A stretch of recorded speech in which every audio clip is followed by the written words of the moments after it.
Hello friend, अस्सलाम वालेकुम। Welcome to my channel. ये MGT201 की लेक्चर सीरीज़ चल रही है। मॉड्यूल 3 है, टाइम वैल्यू ऑफ मनी। आइए स्टार्ट करते हैं आज की video. Concept of valuation of money, interest, future and present value. एक चीज़ ध्यान में रख लें कि टाइम वैल्यू ऑफ मनी इसलिए पढ़ाया जाता है कि पैसे की कदर क्या है। मतलब what would be you have 1 lakh rupees now after one would be have to be now, और 1 लाख के बाद। यानी कि मतलब छोड़े, मैं आपको इसको सिंपल में बताता हूँ कि आज जो आपके पैसे की वैल्यू है वो अगले 1 साल में बरकरार रहेगी या नहीं रहेगी। जैसे आज मैं कोई चीज़ 1 लाख रुपए में जो ख़रीद सकता हूँ, लेट सपोज कर ले 1 लाख रुपए में मैं फ्रिज खरीद सकता हूँ। ठीक है, तो अगले 1 साल बाद भी वही फ्रिज 1 लाख में आएगा, और अगर नहीं आ रहा इसका मतलब मेरे पैसे की वैल्यू गिर रही है। ठीक है, कॉन्सेप्ट क्या है, what is the important of time allow करता है to earn interest, you have defer to use the money. ठीक है, यानी कि अगर आप बैंक में पैसा अपना सेव कर लें सेविंग अकाउंट में, तो आपको इंटरेस्ट उस पर ब्याज मिलता रहेगा। ठीक है, क्यों? क्योंकि आप अपनी करंट ज़रूरत को रोक रहे हैं। अभी आपको ज़रूरत नहीं है, या फिर आप करंट ज़रूरत को रोक के उस पर ब्याज कमा रहे हैं। ठीक है, और क्या होता है, inflation, persistent rise in general price जो होता है वो इन्फ्लेशन कहलाता है। यानी कि मतलब महंगाई आजकल पाकिस्तान के अंदर बहुत शदीद महंगाई चल रही है। नवंबर 2023 में वीडियो तकरीबन ये मैं रिकॉर्ड कर रहा हूँ, और तकरीबन 32 से 35% या 40% भी महंगाई चल रही है। ठीक है, तो it in the time value of money who does not directly incorporate inflation. ठीक है, और ये टाइम वैल्यू ऑफ मनी इसलिए ही समझाया जाता है कि भाई आपकी पैसे की कदर जो है, यानी कि मतलब आज 1 लाख रुपए जो है, अगर 30% इंटरेस्ट रेट चल रहा है तो अगले साल वो 70,000 की वैल्यू पे आ जाएंगे। ठीक है, यानी कि मतलब 1 लाख रुपए में जो फ्रिज आता था, अब आपको वो 1 लाख रुपए में नहीं आएगा, वो और महंगा हो जाएगा। ठीक है, interest is an additional amount जो इन्वेस्टर होता है in future for going money today. यानी कि मतलब इंटरेस्ट जो है वो, सिंपल इंटरेस्ट जो है वो आज की, यानी कि मतलब छोड़ने पे उसको पैसे मिल रहे हैं। ठीक है, interest is calculate by applying rate on amount. या सिंपल इंटरेस्ट के अंदर अब एक अमाउंट पे रेट लगाया जाता है और उससे निकाल लिया जाता है। ठीक है, अप्लाई किस पे, ओरिजिनल या फिर प्रिंसिपल अमाउंट इन्वेस्ट जो होता है। ओरिजिनल जैसे मिसाल दे 1 लाख रुपए की 10% इंटरेस्ट रेट था, 1 साल बाद 1,10,000 रुपये आप निकाल सकते हैं। कंपाउंड इंटरेस्ट क्या होता है, it is the interest as well as principal amount. यानी कि मतलब अब कंपाउंडेड एनुअली हो, या कंपाउंडेड मंथली हो, या कंपाउंडेड क्वार्टरली हो। जैसे मिसाल दे दिया है, कंपाउंडेड क्वार्टरली है, कंपाउंडेड एनुअली है, समझाता हूँ ताकि आसानी रहे, वरना जो वैसे डेली भी होता है कंपाउंडेड। ठीक है, तो कंपाउंडेड एनुअली के अंदर ये होता है कि जैसे आपने 5 साल के लिए एक सर्टिफिकेट ले लिया जिस पर आपको इंटरेस्ट मिलेगा। ठीक है, अब उस सर्टिफिकेट के अंदर क्या लिखा हुआ है कि आपको कंपाउंडेडली मिलेगा। तो पहले साल 10% के हिसाब से आपको 1,10,000 रुपये मिल गए। ठीक है, सिंपल इंटरेस्ट के अंदर तो जो आपका प्रिंसिपल अमाउंट है उस पर इंटरेस्ट है, 5 साल बाद 1.5 लाख रुपये आपको मिल जाएंगे। लेकिन कंपाउंड के अंदर ऐसा नहीं होगा। ठीक है, कंपाउंड के अंदर ऐसा नहीं होगा। कंपाउंड के अंदर हमेशा उस पर इंटरेस्ट रेट लगेगा जो आपका इस साल का फाइनल अमाउंट होगा, जो बन रहा है 1,10,000 रुपये। ठीक है, अब अगले साल आपको 10,000 रुपये नहीं मिलेंगे, 11,000 रुपये मिलेंगे। ठीक है, इसी तरीके से उससे अगले साल आपको 11,000 नहीं, 12,000 अशारिया कुछ मिलेंगे। इस तरीके से वो बढ़ता रहेगा, कंपाउंड होता रहेगा। ठीक है, compound interest is also charge with the certain rate, जो रेट होता है different but between simple and compound interest rate जो है वो अप्लाई रेट बैलेंस, यानी कि मतलब जो उसके अंदर से बैलेंस पे अप्लाई होता है प्रिंसिपल अमाउंट पर, इसमें इंटरेस्ट भी शामिल हो जाता है कंपाउंड में। ठीक है, comparison of simple and compound interest. Simple interest rate जो होता है वो चार्ज होता है प्रिंसिपल अमाउंट पे which remain the same, and compound जो होता है वो करंट बैलेंस पे। यही बात मैं आपको समझा चुका हूँ। प्रेजेंट वैल्यू जो है, present value is the current value of, present value of money. ठीक है, कैलकुलेशन क्या है, present value is important with reference to the future value. If we are giving amount जो होता है वो फ्यूचर में we are asking to calculate the present value, then we need to apply the formula. क्या होता है वो present value को अभी हम देखेंगे। फ्यूचर वैल्यू के अंदर ये है कि आज से 5 साल बाद या फिर 1 साल, चलो 5 साल तो बहुत ज़्यादा लंबा लग रही है, हमने 1 साल बाद इस यानी कि जो मनी की वैल्यू है वो क्या होगी। फिर calculate future value is important with reference to its present value. If we an amount today, it will be more in future.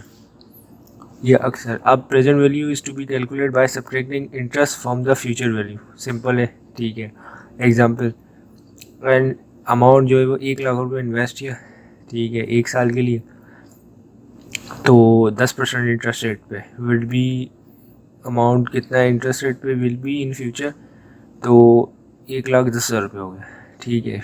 If the amount to be calculate 2 years, ठीक है, तो 20% तकरीबन इंटरेस्ट मिलेगा, यानी कि मतलब 2% 2 साल का 20%, 20,000 रुपये हो गया, तो 1,20,000 रुपये आपकी वैल्यू हो जाएगी। Present value using simple interest rate जो है वो ये होगा कि if the future value of an amount जो है वो 1,10,000 रुपये, after 1 year what is the present value using simple interest rate 10%, ठीक है। प्रिंसिपल माइनस इंटरेस्ट रेट कितना है, प्रिंसिपल आपका 1,10,000 है, माइनस कर दिए 10,000, तो 10,000 रुपये जो है वो अमाउंट आपके आ गए। अब future value divided by +1 R T, R क्या है, is the rate and T जो है वो टाइम है, ठीक है। तो इस फॉर्मूले से करेंगे तो आपका 10,000 रुपये आ जाएगा, इंटरेस्ट रेट निकाल दिए, ठीक है। और इसमें 1,00,000 2 साल का था, तो 1,20,000 का, इसको डिवाइड कर दिया 1.2 से, तो 1,00,000 रुपये आपके पास आ जाए, ठीक है। अब applying of simple rate, if the shelf price of an item जो है वो 5,000 रुपये, 20% discount is offer on it, what would be the discontinue price क्या होगी, ठीक है। तो 20% लेंगे, तो 20% जो है 5,000 का वो 1,000 है, उसको माइनस कर देंगे 4,000 आ जाएगा। Future value using compounding is the process of calculating future value of an amount using compound interest. Compound और फिर इसके एन जो है नंबर ऑफ कंपाउंडिंग ईयर्स, यानी मतलब पीरियड है।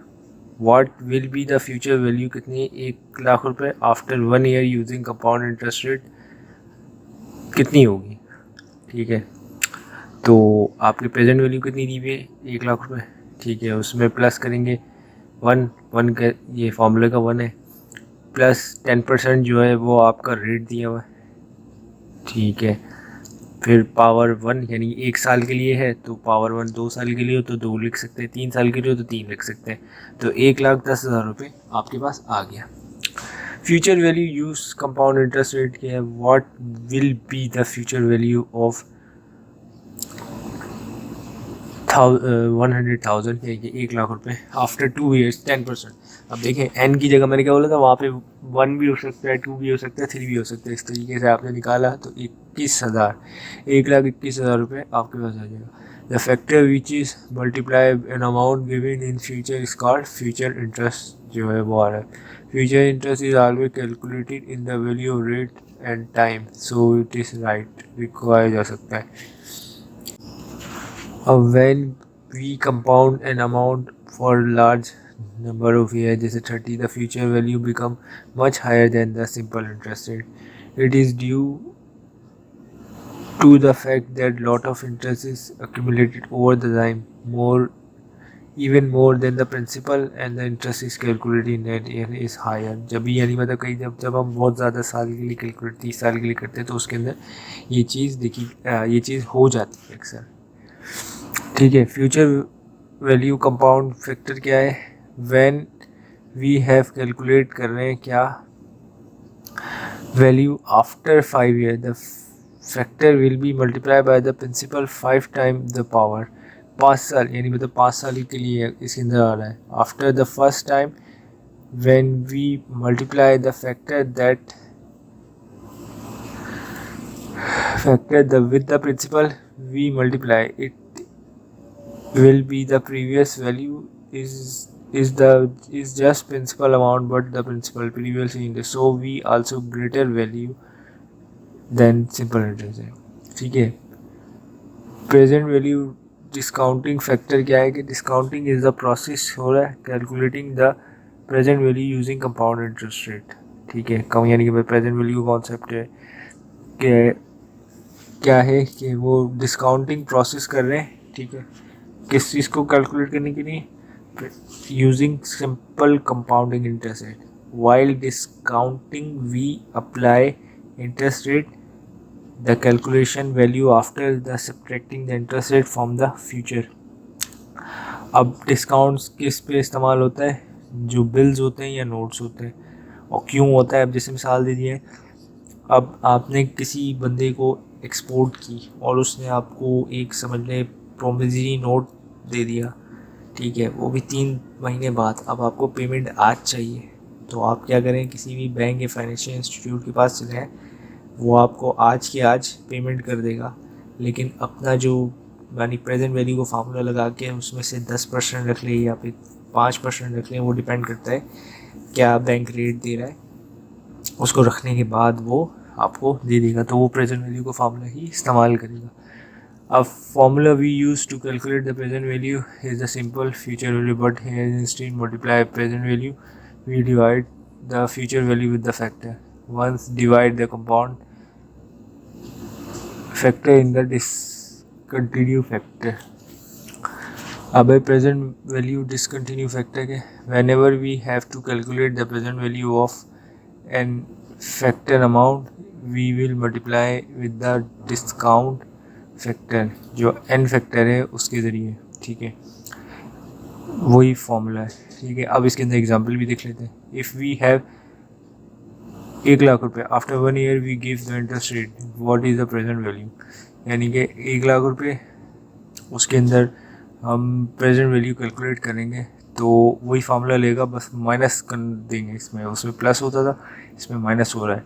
ठीक है. 9,909 रुपीज़ जो है वो आपके पास आंसर आ गया. इफ़ वी विल गेट वो 1,00,000 रुपये 2 ईयर्स, तो अब 2 साल के लिए हम करेंगे. उसमें तो 1 साल के लिए था तो 82,646 जो है वो आपके पास आंसर आया. ठीक है. इसके अंदर प्रेजेंट वैल्यू का फ्यूचर वैल्यू का एक टेबल दिया गया है. For each calculation table of future value factor and present value interest factor available. Instead of applying the formula we just multiply the number of factor. यानी मतलब पूरा formula नहीं अप्लाई करें, उसके फैक्टर से ही मल्टीप्लाई कर दें. जैसे इसके अंदर दिया हुआ है कि फ्यूचर वैल्यू इंटरेस्ट फैक्टर जो है वो here all the values are future value with different rates and times. Calculate the future value. 1,00,000 रुपये है, 3% इंटरेस्ट रेट है 4 ईयर्स के लिए. Simply multiply the amount with the show कितना है रेट से. ठीक है. तो आपके पास डायरेक्टली फ्यूचर वैल्यू उसकी आ जाएगी. एनवीटी क्या होती है? सीरीज़ ऑफ पेमेंट और receiving equal amount after the time. यानी मतलब सीरीज़ ऑफ पेमेंट जब ये लोन के अंदर अक्सर इस्तेमाल होती है, इंश्योरेंस प्रीमियम के अंदर या पेमेंट के अंदर इस्तेमाल होती हैं. ठीक है. जिसके अंदर जैसे मिसाल दी हुई 2 लाख का जो है वो प्रीमियम दे रहा है एवरी साल. ठीक है. इसका फार्मूला क्या है? तो calculate the future value of ordinary annuity we apply the following formula. R the amount of instalment है. ठीक है. 1 - 1 प्लस आर स्मॉल आर जो रेट ऑफ इंटरेस्ट दिया हुआ है और नंबर ऑफ इंस्टॉलमेंट दिया हुआ है. एक एग्जांपल देख रहे थे कि 1,01,000 रुपये जो है वो पेड हुए ये एवरी ईयर 5 साल के लिए. What will be the future value given in 10%. तो अब आपने इनपुट की. ठीक है. 66,150 जो है वो आपके पास प्रेजेंट वैल्यू फ्यूचर वैल्यू आ गई. एनवीटी ड्यू जो है is a series of payment and receiving amount after regular payment. Here the about are at the start of every time period, not at the end of the ordinary.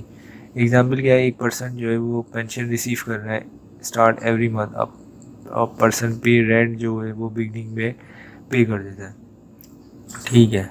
और like ordinary annuity we must have to calculate future value और present value. To calculate the future value of an annuity due we use the following formula, ठीक है। Future value और are जो है वो number of instalment है, और rate of interest है number of instalment.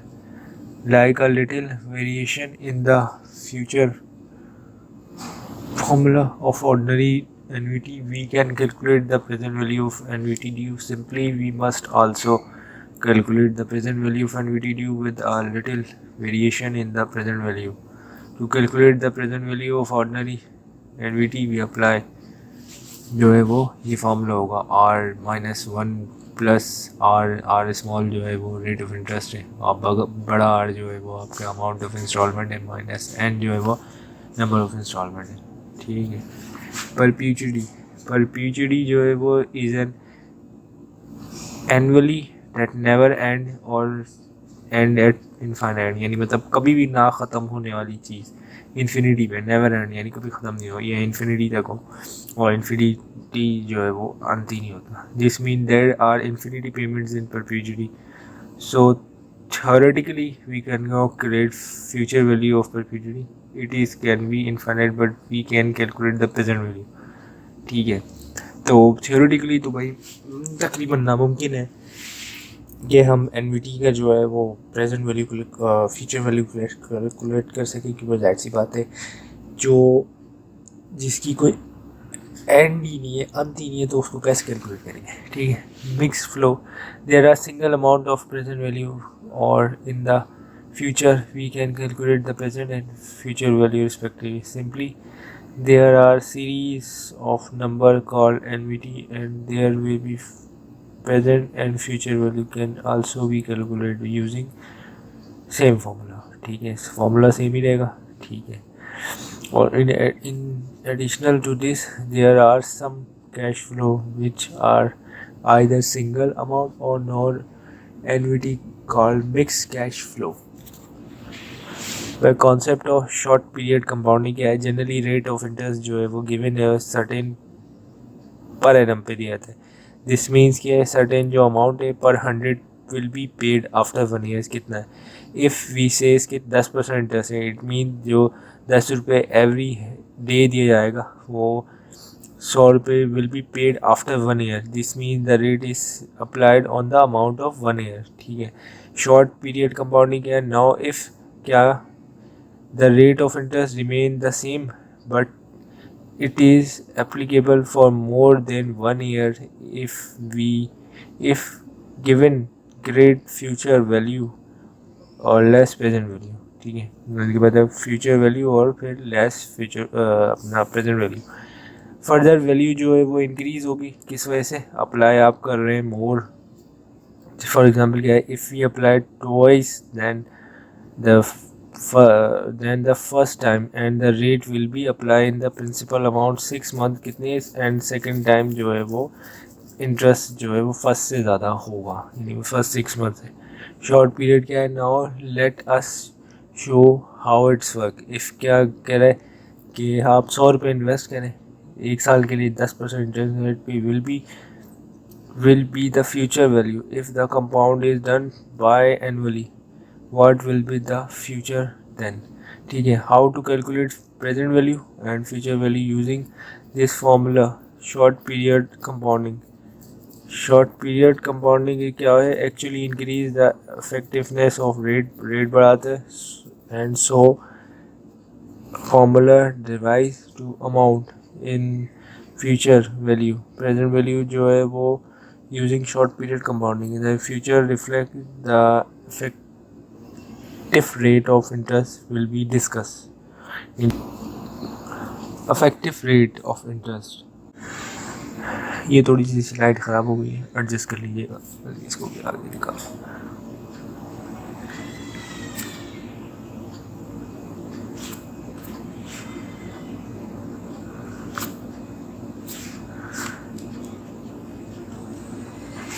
Effective rate of interest, ठीक है। शॉर्ट पीरियड कंपाउंडिंग इंटरेस्ट जो है वो इंक्रीज कर रहा है effective of interest rate, hence we calculate the effective rate interest. What if we want to apply nominal rate of short period, keep it effective the same, this reduce the rate of extend and will short period compounding given, ठीक है। one way to convert an annual rate of equity for short period जो seem workable is driving the nominal rate by the number of period in a year and semi annually और quarterly भी हो सकता है, ठीक है। 12/6 और ये सब हो सकता है। फॉर्मूला जो है वो कैलकुलेट क्या है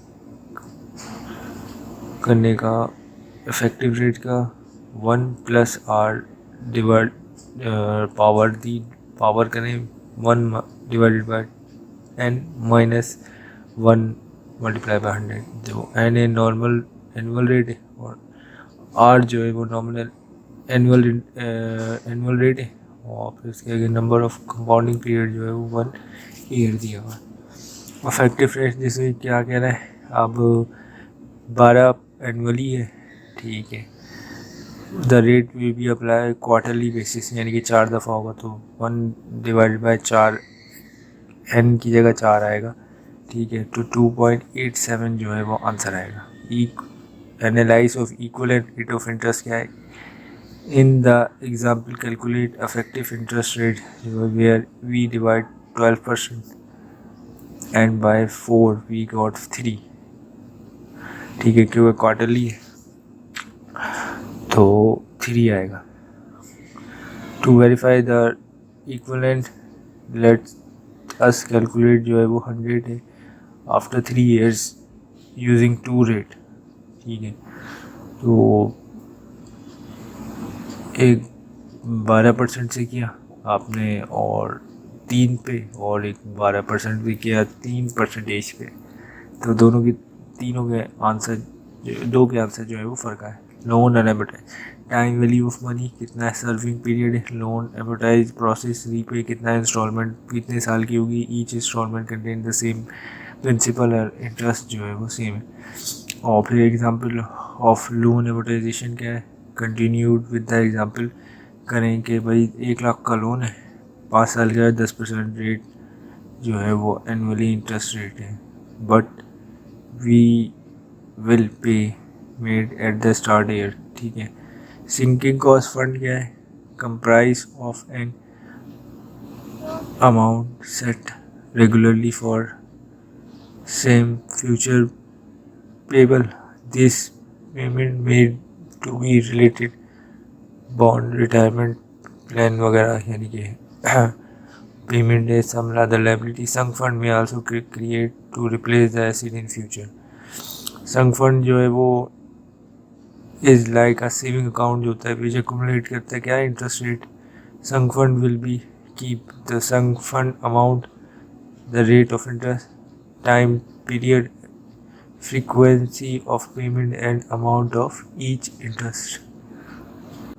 किस तरीके से कैलकुलेट करें, to make sunk fund information we have need in the future, rate of क्या, रेट और टाइम पता चल जाए। अब जैसे मिसाल दे दिया है, एग्जाम्पल के अंदर देख लेते हैं कि 5 साल का है, 1 लाख रुपए पे, ठीक है। फॉर्मूले में डाला तो 16,379 रुपीज़ जो है वो इंस्टॉलमेंट होगी 5 साल के लिए। इसे संक फंड क्रिएट जो होता है with deposit start with for the year with in the annuity due, this will more interest और less amount will be deposit, ठीक है। तो लेट अस अप्लाई फॉर्मूला करते हैं, देखते हैं इसका फॉर्मूला जो है वो क्या है। आर जो है वो अभी आपको निकालना है, ठीक है। और फ्यूचर वैल्यू आपको दी हुई 100, ठीक है। 10% डिवाइडेड बाई 10% 5, एनुअल जो है वो यानी नंबर कितने 5 है, -1 कर दिया, 10% कर दिया, ठीक है। तो 148.90 जो है वो आपके पास आंसर आ गया। की एलिमेंट क्या क्या होंगे? There are several key element to apply time value of money has been discussed in previous and provide a summary of discussion. ये सब बताया, जिसमें की एलिमेंट इंटरेस्ट है, सिंपल है, कंपाउंड है, फ्यूचर एंड प्रेजेंट वैल्यू है, defer annuity है, annuity due है, परपीचुअलिटी है, जिसके अंदर हमने पढ़ा था कि इन्फिनिटी वगैरह होगी। शॉर्ट पीरियड कंपाउंडिंग देखी हमने, कंटिन्यूस कंपाउंडिंग देखी, रेलिवेंट रेट ऑफ इंटरेस्ट देखा, और फिर इक्वलेंट रेट ऑफ इंटरेस्ट देखा, मिक्स कैश फ्लो, लोन एम्बोटाइजेशन देखा। मैं उम्मीद करता हूँ आपको ये वीडियो हेल्प करेगी आपकी एग्जामिनेशन प्रिपरेशन में। Thank you for watching this video and Allah.